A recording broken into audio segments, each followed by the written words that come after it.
What do you know? What do you know? Man, I know for a short week, it felt like a long week. So, just how it turns out sometimes. Nothing crazy happened. It just seemed like it just took forever. So, got some changes coming up. Y'all gonna have to stay tuned for that though. I got some changes coming up over the next couple weeks. Hopefully they're for the better, I guess you could say. We'll find out, yet to see. So like I said, y'all stay tuned for that. But I wanted to recap this week. It wasn't a very long week, like I said. I went home. I think I was home I did a 4-day weekend, I think is what it was. So last place I left y'all at, I was delivering to Pauls Valley. From Pauls Valley, Oklahoma, I went to the house. Normally when I go to the house, usually I've got something booked already for whenever I'm coming back out, or I'll try to find something that I can take to the house with me. But with the 4 days, it was hard to find something that I could take with me, obviously. But I couldn't find anything that I liked, so I went home with nothing booked. I put into the Schneider system that I was going home for 4 days, that I wasn't going to be available. Kind of interesting, they didn't make me drop my trailer either. They let me take it home with me. I was expecting to bobtail to the house. But one of the last places I delivered at was Walmart DC, and what the guard shack told me was if I went in with a trailer, I had to come out with a trailer. So maybe that's why. Maybe because of the Walmart rules, I couldn't bobtail out of there, so I was forced to take a trailer with me.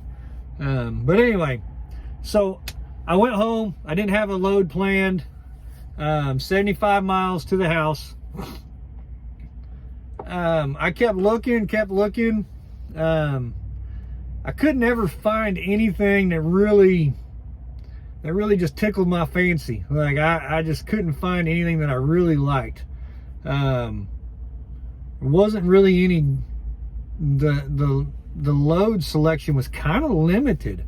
So anyway, I want to say Tuesday, I think it was Tuesday afternoon. I'm planning on leaving the house Wednesday morning. I finally just pulled the trigger on a load. It was in Plano, Texas, so I had to deadhead 199 miles to go get it. And it went to Rochester, Minnesota, which was 886 loaded miles. So if you figure in my deadhead to the house and then turning around and deadheading back down to Texas, and then the loaded miles, that was 1,160 miles total on that load. It paid $2,224.46, which was a rate of $1.91 a mile if you figure all the miles. Load only weighed 9,029 pounds. It's kind of the reason why I went after it. Everything that I was eyeballing coming out of Oklahoma really wasn't paying much better than $2 a mile, and they was all heavy. And with fuel costs like they are right now, I'm not saying that it happens every time, but if I'm hauling something heavy, I try to get the best rate possible. That doesn't happen all the time, but that's how I try to do it anyway. So on to the next one. So from Rochester, Minnesota, I deadheaded 111. Actually, no, let me correct here.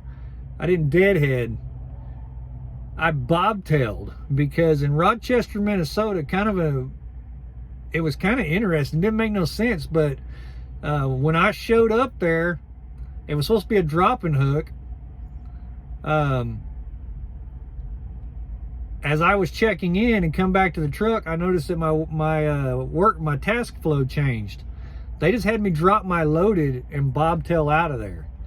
So I bobtailed 111 miles to Chippewa Falls, Wisconsin, and then from there I deadheaded 191 miles to Green Bay, Wisconsin.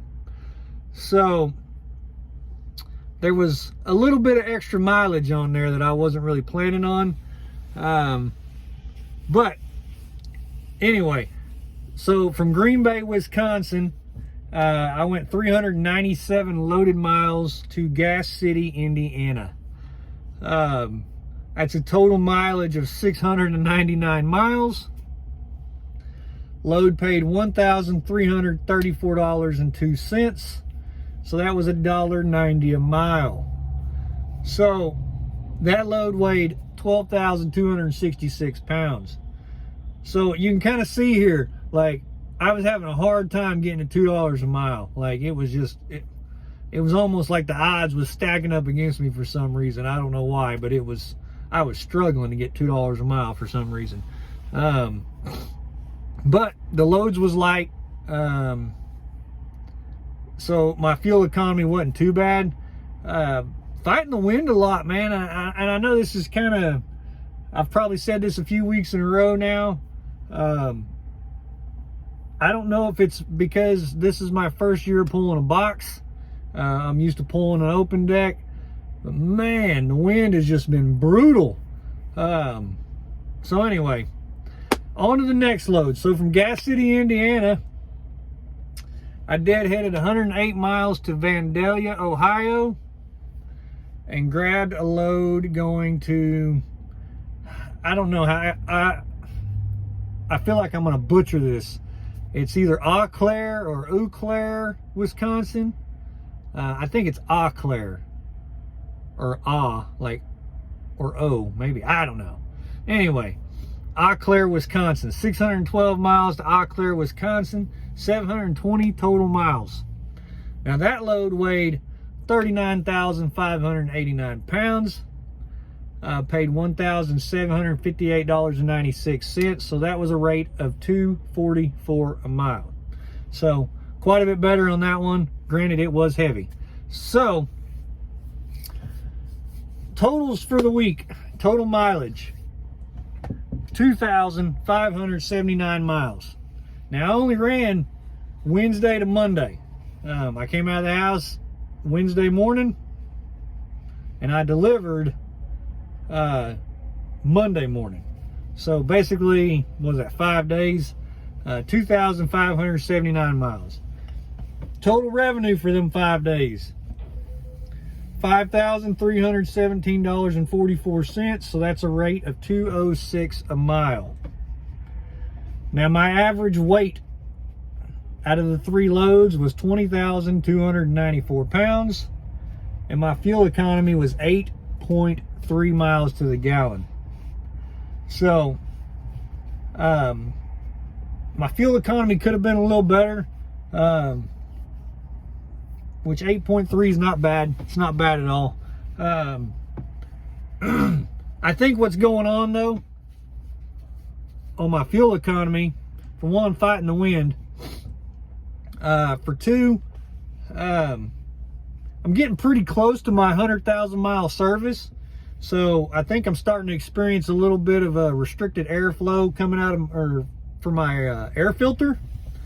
You know, Freightliner recommends changing it every 100,000 miles. So I think it's getting close to that point. So I think that might be having a little bit to do with my drop in my fuel economy. So I don't know. I'll probably get my 100,000 mile service done in about 4 to 5 weeks. I think it's about how far out I am on it. So when we get that done, hopefully that fuel economy will bump back up. So that's where I'm at. Started the week out. Like I said, got a few things going on. Had to take a couple extra days off. and did a 4-day weekend. Now we're out here running again, and y'all just gonna have to stay tuned, figure out what's going on. So, like always, y'all be safe. Keep the rubber side down, shiny side up, like always. If you like this video, give me the thumbs up and hit that subscribe button. Hopefully, if things go as planned, I'll start putting out a couple more videos a week. We'll just kind of have to wait and see what happens on that. But so yeah, I'm just rambling now. Appreciate y'all. Catch y'all on the next one.